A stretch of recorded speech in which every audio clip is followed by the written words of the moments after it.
ඔයා දන්නවද හැමදාම සිගරෙට් එකක් බිව්වොත් ඔයාගේ ඇඟ ඇතුලේ ඇත්තටම වෙන්නේ මොකක්ද කියලා නිකොටින් කෙලින්ම මොලේට ගිහින් ඩෝපමයින් රිලීස් කරනවා ඒත් එක්කම ඔයාගේ ලීනාල හීනි වෙලා හදවතේ ගැස්මයි ලී පීඩනයයි එක පාරටම වැඩි වෙනවා සිගරෙට් දුමේ තියෙන කාබන් මොනොක්සයිඩ් නිසා ලීවල තියෙන ඔක්සිජන් මට්ටම භයානක විදිහට වැටෙනවා මේ නිසා ඔයාගේ හදවතටයි මොලේටයි වැඩ කරන්න ඕන කරන ඔක්සිජන් ලැබෙන්නේ නැහැ පෙනහළු වල තියෙන සිලියා කියන පිරිසිදු කරන කෙඳි ටික විනාශ වෙන්න ගන්නවා කළු පාට තාර පෙනහළු ඇතුලේ තැම්පත් වෙලා පිරිසිදු කිරීමේ පද්ධතිය සම්පූර්ණයෙන්ම නවත්තනවා. පෙනහළු වල තියෙන වාතකෝෂ විනාශ වෙලා හුස්ම ගන්න තියෙන ධාරිතාවය අඩු වෙනවා.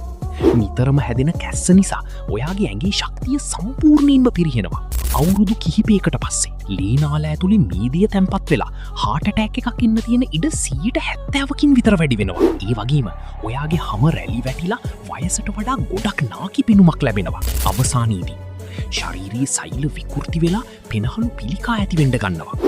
අන්තිමට දරා ගන්න බැරි වේදනාවක් එක්ක